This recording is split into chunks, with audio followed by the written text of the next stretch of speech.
unis par l'effort pour l'indépendance.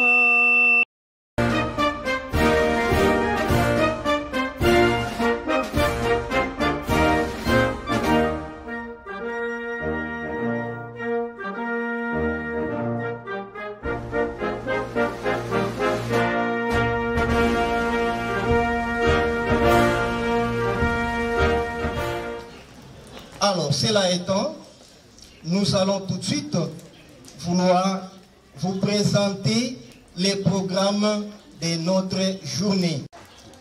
Et cette série d'activités s'ouvre par une conférence qui devra être tenue par nos élèves et accompagnée du président Noël Tchani. Vous les connaissez, pré-candidat président aux élections de 2018. Sans trop tarder, nous allons pouvoir écouter la prière de la femme émancipée. La femme émancipée pourra passer, nous présenter, nous réciter sa prière que nous allons tous suivre scientifiquement. Prière d'une femme émancipée. Notre Père qui es aux cieux, que le travail des femmes soit léger. Que les hommes reconnaissent le rôle bien important de la femme dans une société déchirée. Que notre volonté et liberté soient faites au bureau comme à la maison. Donne-nous aujourd'hui le pouvoir de diriger le monde. Pardonne-nous nos offenses, comme nous pardonnons aussi à nos bourreaux sans merci. Mais délivre-nous de leur injustice, de toute violence faite à la femme, du mauvais traitement subi et de leur embargo. Car c'est à toi qu'appartient le pouvoir de réparer les torts commis aux femmes, victimes des injustices et des violences. Je suis une femme émancipée. Amen.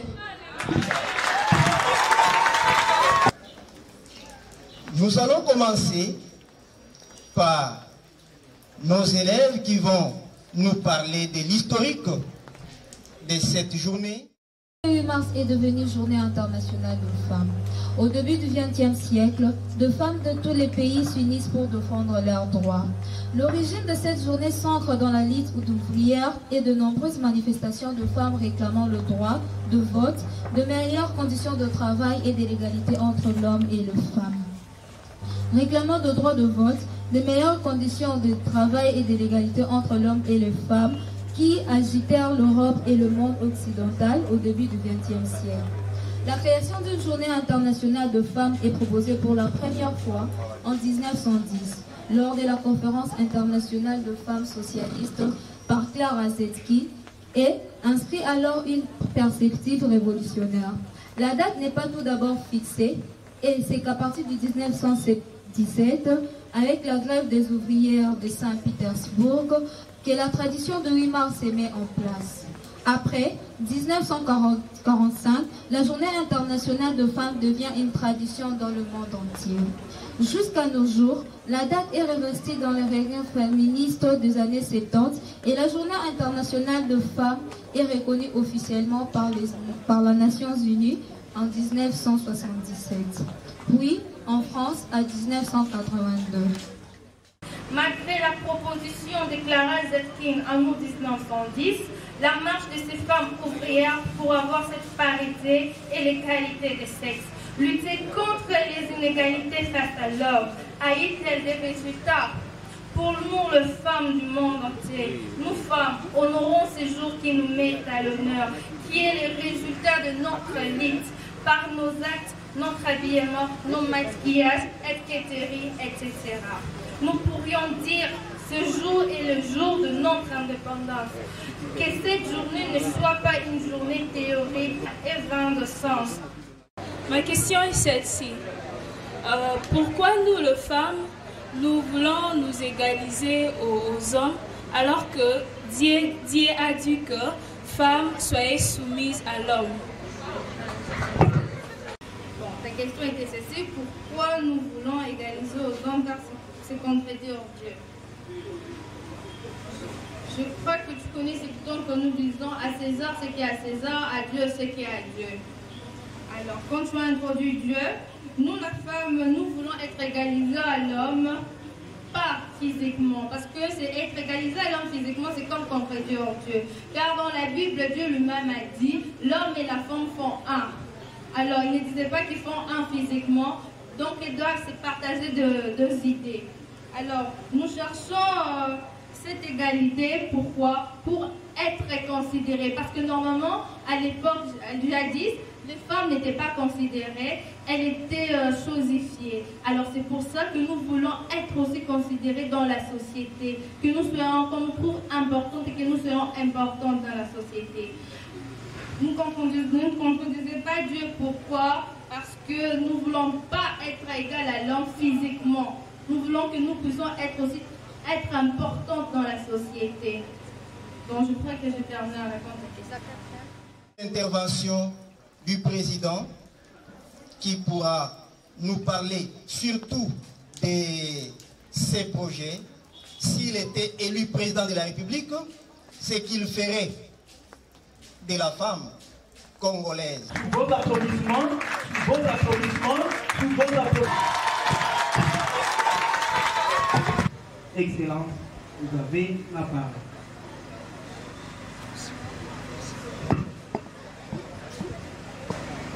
Collège Saint-André, bonjour. Je ne vous ai pas bien entendu. Collège Saint-André, bonjour. Maintenant, je voudrais entendre les filles de Saint-André. Filles de Saint-André, bonjour. Et les garçons, bonjour. Je voudrais tout d'abord remercier les autorités du collège Saint-André de m'avoir invité aujourd'hui pour participer à la célébration de la Journée internationale de la femme. Je suis particulièrement heureux de suivre les femmes de Saint-André elles-mêmes parler des questions qui touchent aux droits des femmes. Et ce que j'ai entendu par la bouche de toutes celles qui ont parlé avant moi m'impressionne. Ça montre clairement que vous êtes dans une bonne école qui vous donne la bonne formation de base pour vous préparer à entrer dans la vie professionnelle après avoir bien sûr terminé les études universitaires. Je voudrais vous inviter tous et toutes à applaudir pour féliciter toutes les femmes qui ont parlé avant moi parce qu'elles ont fait un excellent travail.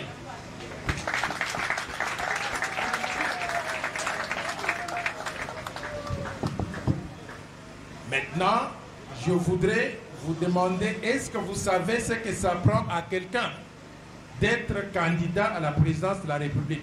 Est-ce que je me suis juste réveillé un matin et j'ai décidé d'être candidat à la présidence de la République, ou bien est-ce qu'il y a eu un parcours que j'ai poursuivi pendant plusieurs années avant de me préparer pour devenir candidat à la présidence de la République?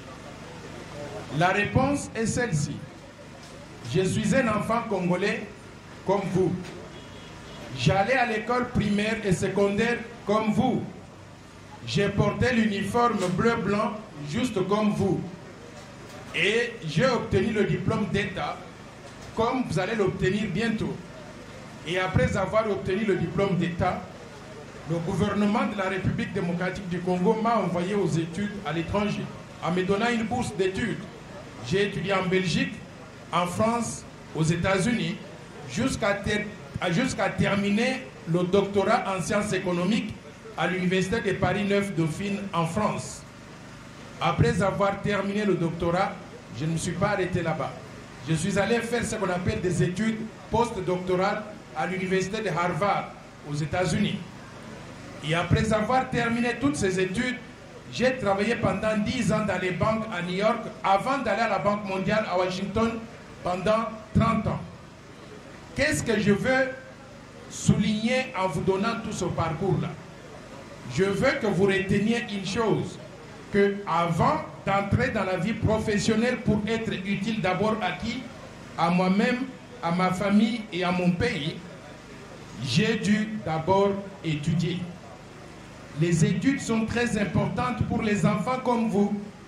Si vous n'étudiez pas, vous n'allez jamais réussir. Pourquoi? Parce qu'il y a tout plein d'enfants dehors qui ne sont pas préparés à jouer un rôle actif dans la société et par conséquent, ils se font dribbler. Ils seront toujours les derniers. Ceux qui ont étudié vont se mettre avant, peuvent prétendre avoir du travail, un travail de qualité qui va les préparer même à devenir quoi?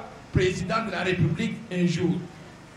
Donc, la leçon que je veux que vous puissiez retenir, c'est que avant de faire quoi que ce soit, s'il vous plaît, étudiez.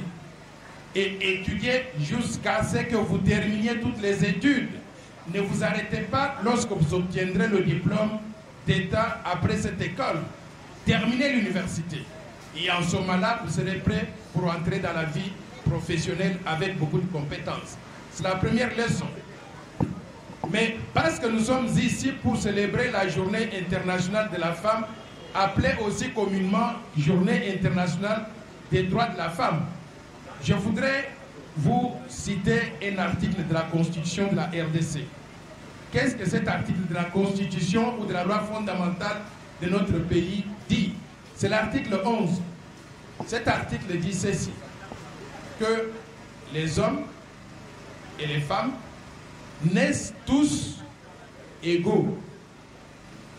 Vous entendez ce que je veux dire?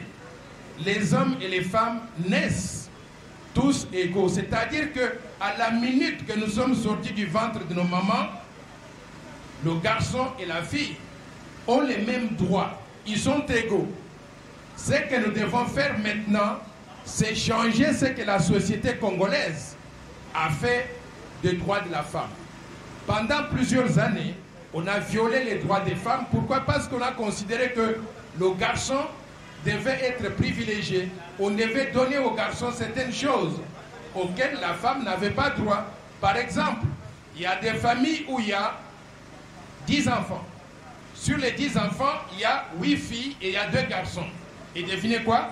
Certaines familles envoyaient les 2 garçons à l'école et les filles étaient réservées pour le travail de la maison. C'est-à-dire qu'elles ne sont pas formées à assurer ou à réclamer ce qu'on appelle l'autonomisation financière. Parce que leur rôle reste confiné simplement au rôle des ménagères. Elles se préparaient simplement à se marier, à avoir des enfants. Et ça s'arrêtait là-bas. Mais la femme congolaise, la fille congolaise, n'était pas préparée au même titre que les garçons pendant plusieurs années. Aujourd'hui, parce que nous sommes en train de célébrer la journée internationale de la femme, c'est l'occasion pour nous de faire le bilan, d'évaluer les progrès réalisés depuis l'indépendance de notre pays en 1960 jusqu'à aujourd'hui. Est-ce que la société congolaise est restée statique, c'est-à-dire stationnaire, sur les questions des femmes sans pouvoir évoluer? J'ai le plaisir de constater avec vous qu'il y a eu quelques progrès considérables réalisés dans ce domaine-là, dans notre pays. Pourquoi? Parce qu'en 1960, aucune femme n'était dans un poste de responsabilité au niveau national. Mais aujourd'hui, on trouve des femmes où?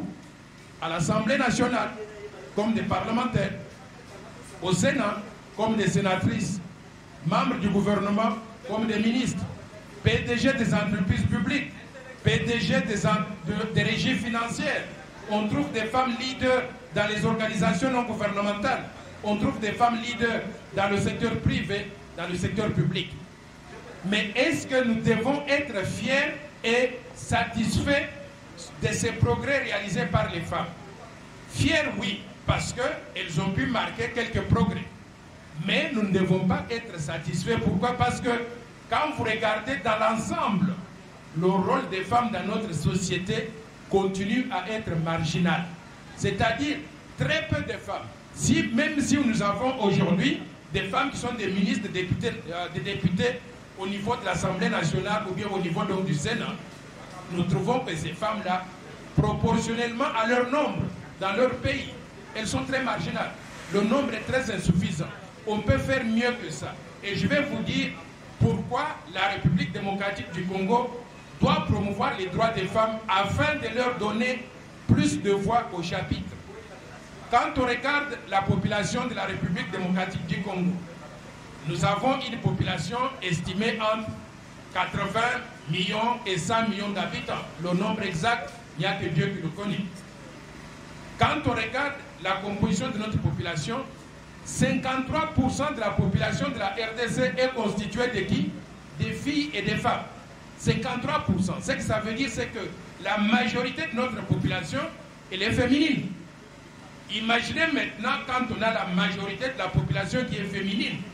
Si nous voulons nous développer en tant que pays, qui est-ce que nous devons mettre au travail? Est-ce qu'on peut dire 53% rester à la cuisine pour préparer donc du pondou tous les jours et simplement 47%, vous pouvez travailler pour nourrir tout le reste et développer la RDC. Est-ce que c'est rationnel? Si nous faisons ça, nous avons exclu la majorité de la population, la majorité de la main-d'œuvre. En d'autres termes, la République démocratique du Congo en tant que pays ne pourra jamais se développer en utilisant toutes les ressources humaines disponibles. Si nous voulons nous développer à une vitesse exponentielle, nous devons mettre au travail qui? Et les hommes et les femmes au même titre. Alors, maintenant, comment mettre les femmes au travail au même titre que les hommes, sur le même pied d'égalité? Il n'y a pas de magie, mes amis. La solution, c'est d'envoyer la femme congolaise, la fille congolaise à l'école au même titre que l'homme. Nous devons faciliter l'accès à l'éducation. Pourquoi? Parce qu'une personne qui est instruite, qui a étudié, peut connaître le bien et le mal et peut savoir comment s'insérer dans la société et occuper même des fonctions professionnelles. Donc, l'accès à l'éducation, non seulement des garçons, mais de toutes les filles de la République démocratique du Congo, c'est une priorité des priorités. Et moi, je le souligne, dans le cadre du plan Marshall de Noël Tchani pour la reconstruction et le développement de la RDC, qui est la vision de développement que je propose pour développer notre pays. Nous devons donc faciliter l'accès de toutes les filles, mais également de tous les garçons à l'éducation, surtout à l'éducation à tous les niveaux, pas simplement l'éducation de base ou l'éducation primaire. C'est pour cela que je salue une mesure prise par le président de la République. Il a décrété la gratuité de l'enseignement. Je pense que c'est une mesure importante dans la mesure où ça permettra à toutes les familles de pouvoir envoyer leurs enfants à l'école sans avoir donc ce qu'on dit en anglais de burden, c'est-à-dire sans souffrir du manque donc de ressources financières pour faire éduquer tous les enfants donc dans la famille. Toutefois, je voudrais souligner que pour que la gratuité de l'enseignement réussisse en tant que mesure gouvernementale, on a besoin de l'accompagner d'un certain nombre de choses pour qu'on ne puisse pas aboutir à un cauchemar ou bien à la détérioration de la qualité de l'enseignement, mais que la gratuité se traduise par l'amélioration de la qualité des ressources humaines congolaises, c'est-à-dire des hommes et des femmes de la RDC. Quelles sont les mesures complémentaires que j'ai considérées dans le cadre de ma vision de développement de la RDC pour pouvoir faciliter la mise en place des ressources humaines de qualité? 1. Je prônais la gratuité de l'enseignement, c'est-à-dire faciliter l'accès de tous à l'éducation. Et quand je parle de l'accès de tous à l'éducation, j'ai fait allusion à l'éducation primaire, comme le chef de l'État l'a dit, mais j'ai fait allusion aussi à l'éducation secondaire et aussi à l'université. Qu'est-ce que j'entends par là? Éducation primaire et secondaire, je voudrais que ça soit obligatoire et gratuit pour tous les enfants sur l'ensemble du territoire national. Quand je dis obligatoire et gratuit pour tous les enfants, qu'est-ce que j'inclus dans tous les enfants? J'inclus aussi toutes les filles de la République démocratique du Congo. C'est l'élément numéro 1 qui devrait toucher à la qualité de la fille congolaise ou de la femme congolaise. 2. Au-delà de l'accès à l'éducation primaire et secondaire gratuite, je voudrais qu'on facilite l'accès à l'université. Moi, je suis l'exemple vivant de cela. je n'ai pu faire mes études universitaires que grâce à une bourse qui m'était donnée par le gouvernement du Zaïre à l'époque, le gouvernement de la République démocratique du Congo. La bourse, ça veut dire quoi? Ça veut dire que c'est le gouvernement qui paye mes études. Ça veut dire que mes frais académiques, c'est le gouvernement qui les paye. Ça veut dire que les frais de logement pour louer mon appartement en Belgique, en France ou aux États-Unis, c'est le gouvernement de la RDC qui m'a donné de l'argent pour satisfaire à ce besoin. Ça veut dire que tous mes petits besoins financiers étaient supportés par le gouvernement. Je souhaiterais qu'on puisse revenir à ce système-là. Je reconnais la limitation des ressources financières dont souffre l'État congolais. Mais nous devons considérer cette priorité-là parmi les priorités importantes. Pourquoi? Parce que la qualité des ressources humaines, c'est ça qui va développer la République démocratique du Congo. Donc, accès à l'éducation, je veux que tous les enfants aient accès à l'éducation des bases et aussi à l'éducation universitaire.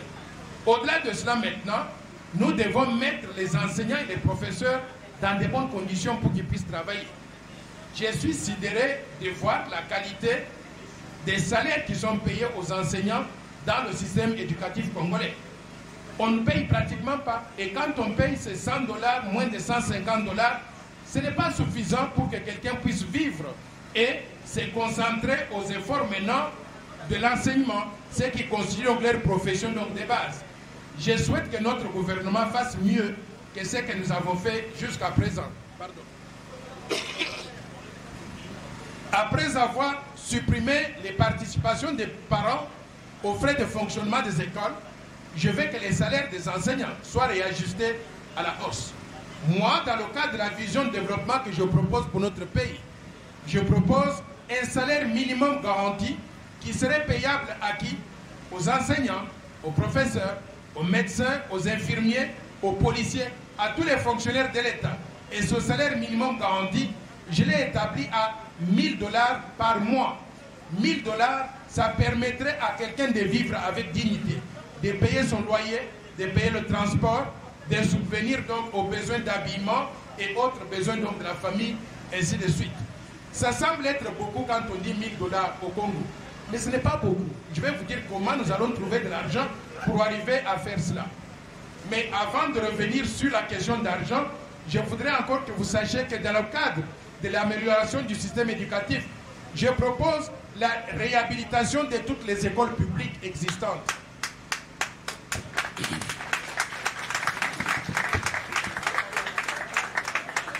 Les écoles publiques congolaises ne sont pas au niveau des standards internationaux. Moi, j'ai des enfants qui étudient dans les écoles publiques aux États-Unis. Mais quand vous entrez dans ces écoles-là, il n'y a même pas de comparaison avec l'UNIKIN alors que c'est l'école primaire. Il n'y a même pas de comparaison. Vous trouvez tous les matériaux didactiques, les grandes bibliothèques dans ces écoles. Vous trouvez les salles de vidéoconférence. Vous trouvez donc les projecteurs. Vous trouvez tout littéralement à la disposition des enfants. Nous devons, en tant que pays, si nous voulons avoir des ressources humaines de qualité, nous mettre au niveau des standards internationaux pour pouvoir donner donc à nos enfants un bon cadre d'études. Au-delà de la réhabilitation des écoles publiques existantes, je propose que nous puissions construire de nouvelles écoles sur l'ensemble du territoire national de façon à réduire le ratio du nombre d'élèves dans une classe par rapport à l'enseignant. Je suis sidéré de trouver que dans notre pays, il y a des classes où on trouve 200, 300 élèves pour un enseignant.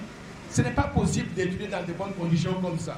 Nous devons réduire ce nombre-là à 25, 35 au maximum par enseignant, même pas par enseignant plus un assistant ou une assistante pour que les enfants puissent avoir l'attention nécessaire donc, de la part donc, du personnel enseignant. Au-delà de cela, je souhaiterais que nous puissions avoir dans des écoles comme les vôtres des choses telles que les cantines, c'est-à-dire des restaurants où vous pouvez pendant la pause à midi aller manger, revenir étudier l'après-midi aussi. Donc voilà l'ensemble des choses que je considère sont importantes pour qu'on arrive à améliorer la qualité de l'enseignement. Mais le plus important, c'est la révision de ce que j'appelle les curricula, c'est-à-dire le programme d'études. Je suis sidéré de trouver aujourd'hui qu'au XXIe siècle, on a encore des classes, ou bien des classes que moi j'avais prises Mais les choses ont beaucoup changé. Je ne sais pas si c'est le cas donc dans cette école, mais à l'époque, nous, on étudiait un livre qu'on appelait « Ce monde merveilleux ». Ça continue à être utilisé. Je trouve que dans d'autres coins de la République, on continue à étudier ces histoires-là, des choses telles que la récitation de Le Corbeau et le Renard. Les choses ont évolué. Aujourd'hui, on est à l'étape de l'Internet. On doit faciliter l'accès de tout le monde à l'usage d'ordinateurs, à l'accès à l'Internet, pour que les enfants soient en mesure d'apprendre comment il faut faire des recherches pendant qu'ils sont encore donc à l'école primaire et secondaire. Ça, c'est le programme qui touche à l'amélioration des ressources humaines, à l'amélioration donc des qualités des ressources humaines de la République démocratique du Congo. Mais je voudrais me résumer pour ne pas vous prendre trop de temps. En ce qui concerne la Journée internationale de la femme, je souhaiterais que nous puissions sélectionner quelques domaines d'intervention où nous devons mettre l'accent pour que la femme congolaise, la fille congolaise, soit mieux préparée à entrer dans la vie active. Ces domaines d'intervention sont lesquels? 1.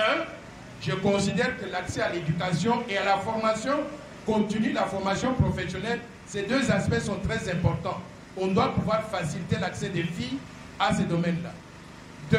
Je voudrais que nous puissions mettre fin à ce qui affecte en premier les femmes et les filles, les conflits armés, les guerres. Elles sont les premières victimes donc dans ces domaines. Vous savez, à Béni, à l'est de la République, chaque fois que les rebelles arrivent dans un village, la première des choses qu'elles font, elles chassent les garçons ou elles les tuent, elles prennent les filles et les transforment donc en leur maîtresse, en leur femme. Nous devons mettre fin à ce système-là.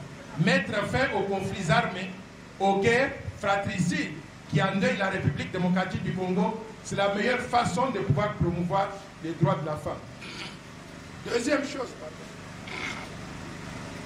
Troisième domaine d'intervention, c'est le domaine de l'accès à l'entrepreneuriat, à la fonction professionnelle, c'est-à-dire aux activités génératrices de revenus. Lorsque les filles terminent l'école, qu'est-ce qu'elles font? À part se marier, il faut qu'elles trouvent du travail. Pour trouver du travail, nous avons besoin d'avoir des programmes au niveau du gouvernement qui aident les garçons, mais qui aident aussi les filles à non seulement trouver du travail, mais celles qui veulent se lancer dans des activités productives ou bien dans le domaine de l'entrepreneuriat, qu'elles puissent trouver de l'assistance au niveau des lignes de crédit, au niveau des banques, au niveau de l'assistance managériale pour apprendre à comment il faut gérer l'entreprise, ainsi de suite là. Si nous faisons ces choses, moi je pense que la société congolaise pourra faire des progrès pour que quand on va célébrer encore la journée internationale de la femme l'année prochaine, qu'on dise qu'on a fait des progrès, qu'on ne puisse pas passer la journée internationale de la femme simplement comme étant l'occasion pour nos femmes à pouvoir porter donc de nouveaux pagnes, mais que ça soit l'occasion d'évaluer les progrès qu'on réalise donc dans notre société en tant que pays. Je vous remercie.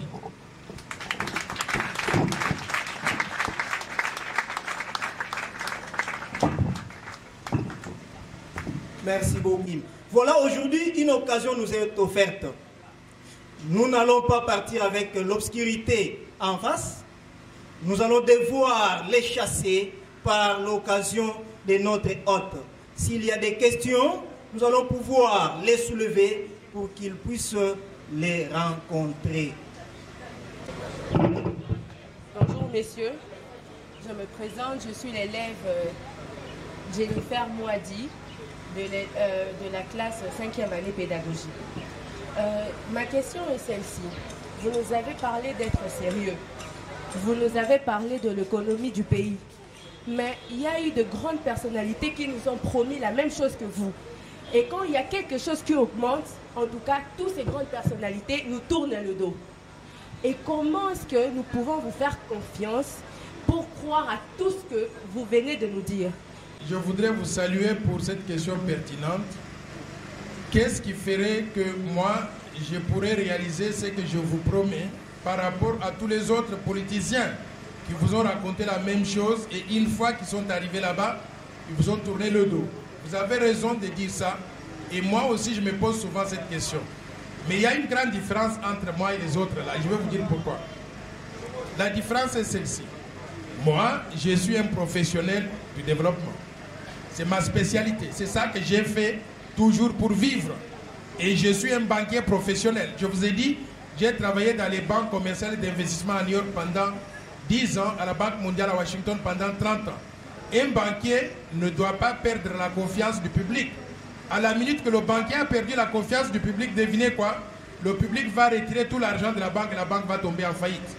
Si le banquier veut donc réussir, il doit entretenir la confiance. Moi, je l'ai fait ailleurs. En tant que spécialiste du développement, je me suis occupé du développement de 85 pays différents sur les 5 continents. Je vais vous donner 2 ou 3 exemples pour vous convaincre. Quand j'ai commencé à travailler sur les îles du Cap-Vert, en Afrique de l'Ouest, le produit intérieur brut par habitant de ce pays-là était de 170 $. Le Cap-Vert était le dernier pays de la Terre. Aujourd'hui, 20 ans plus tard, le produit intérieur brut du Cap-Vert est de 7 500 $. Le Cap-Vert est sorti du groupe des pays pauvres, très endettés, où se trouve la RDC aujourd'hui, pour devenir pays émergent. Et on l'a fait avec mon assistance. Le Sénégal moderne que vous voyez aujourd'hui, avec des autoroutes, des aéroports modernes, a été construit en partie avec mes efforts. Et d'ailleurs, l'ancien président du Sénégal, M. Abdoul Diouf, qui était le 2e président du Sénégal, il a même préfacé mon livre, Le Plan Marshall. Malheureusement, je n'ai pas amené le livre ici. Mais il a préfacé mon livre en disant dans ce livre-là, ce monsieur ici qu'on appelle Noël Tchagnoua Djamvita est venu de la République démocratique du Congo. Il travaillait à la Banque mondiale. Il nous a aidés, nous le Sénégal, à devenir le pays moderne que nous avons aujourd'hui. S'il a pu le faire ici chez nous au Sénégal, Sénégal qui n'est pas son pays, il pourrait même mieux faire chez lui en République démocratique du Congo.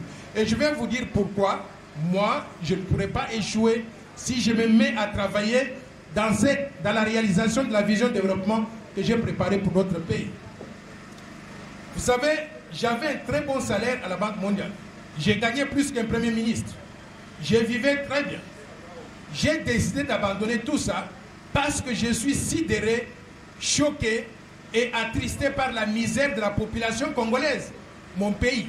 Je vous ai dit tout à l'heure que j'ai étudié avec la bourse du gouvernement congolais, du gouvernement zaïrois. C'est le gouvernement zaïrois qui m'a donné de l'argent pour aller étudier en Belgique, en France et aux États-Unis à devenir ce que je suis devenu aujourd'hui. Et j'ai réalisé qu'après avoir terminé toutes ces études avec la bourse du gouvernement zaïrois, je n'ai jamais travaillé au Congo. À part la réforme monétaire, je suis l'un des pères fondateurs ou concepteurs du franc congolais. À part cela, je n'ai jamais eu l'occasion de travailler ici. Je viens ici avec un objectif, avec une vision de développement rédigée de ma propre main pour mobiliser tout le peuple congolais pour qu'ensemble, nous mettions en œuvre cette vision de développement pour changer notre pays. Notre pays peut devenir un pays émergent en 15 ans. Si nous travaillons ensemble, nous allons y arriver. Donc, je vous dis encore une fois, mon domaine de spécialité, c'est le développement. Je l'ai fait ailleurs, je viens ici pas pour apprendre sur le terrain, mais pour mettre en pratique ce que j'ai déjà fait ailleurs avec succès. Et si nous le faisons ensemble, nous allons réussir. Je voudrais juste vous faire une analogie pour que vous puissiez mieux comprendre ce que j'essaie de dire.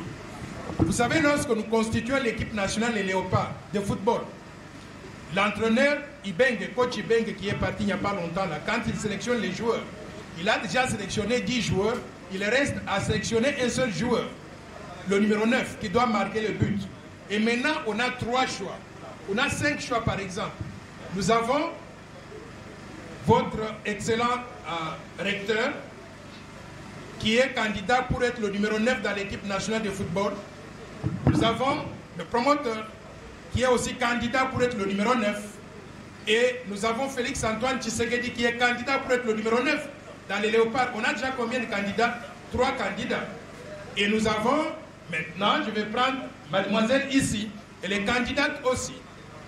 On a moi comme candidat. On a 5 déjà. Et on ajoute un 6e maintenant, Trésor Mputu. On doit sélectionner un seul, qui doit être le numéro 9, de façon telle que quand il touche la balle, la RTC peut être assurée qu'il va marquer. Qui est-ce que vous pensez qu'on doit sélectionner? Votre recteur, mademoiselle ici que vous connaissez, moi, lui, ou Félix Antoine Tshisekedi, ou Trésor Mputu. Pourquoi? Parce que c'est un professionnel, c'est ça qu'il fait pour vivre, il le fait tellement bien, il l'a prouvé dans le passé qu'il est le meilleur. Donc, si nous alignons le meilleur dans chaque domaine, la RDC va gagner. Et dans le domaine du développement, quand il s'agit de choisir entre quelqu'un qui a 40 ans d'expérience professionnelle, d'avoir travaillé sur 5 continents, dans 85 pays, vous pensez qu'il a donc des probabilités qu'il puisse échouer? Il va marquer le but. Si on lui donne donc l'occasion, on lui donne la balle. Donc, travaillons ensemble pour que nous puissions donc y arriver. Et moi, je vous promets, je ne vous abandonnerai pas. Nous allons travailler jusqu'à ce que nous puissions réussir en tant que pays. Parce que mon objectif, c'est de faire de la RDC un pays développé, un pays industrialisé, qui avance correctement et qui crée les mêmes opportunités pour les femmes et les garçons congolais, qui crée les mêmes opportunités pour tout le peuple congolais et qui améliore son indice de développement, c'est-à-dire son niveau de vie de la population congolaise. Merci.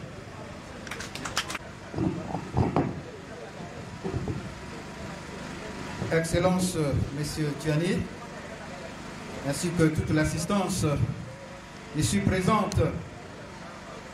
Je crois qu'au nom du promoteur du Collège Saint-André, en mon nom personnel, j'ai à vous remercier tous. Surtout, grand merci à vous pour avoir répondu à notre invitation. Et je crois que de notre part, nous ne regretterons jamais cette rencontre avec vous, surtout au regard des idées que vous avez pu partager avec nous, des idées combien enrichissantes en ce jour où nous célébrons la journée de la femme.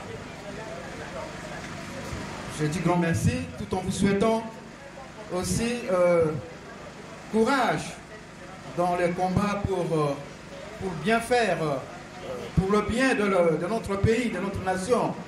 Je crois que chacun de nous, chacune d'entre nous est appelé à donner le meilleur de lui-même pour l'avancement de sa famille, de notre grande famille nationale. Et nous vous souhaitons aussi pour vous courage dans ce combat qui est le combat de nous tous. Excellence, nous vous disons merci. Merci beaucoup. En tout cas, le Collège Saint-André restera inoubliable dans ma vie. Alors tout le monde, vous me suivez? Ce collège restera inoubliable. Vous êtes une petite école, mais en même temps une très grande école. Encore une fois, je vous remercie. Je reviendrai souvent ici pour vous voir, pour suivre votre évolution, parce que vous êtes des bons élèves dans une très bonne école, dans des très bonnes mains, et je voudrais vous féliciter pour cela. Je vous remercie.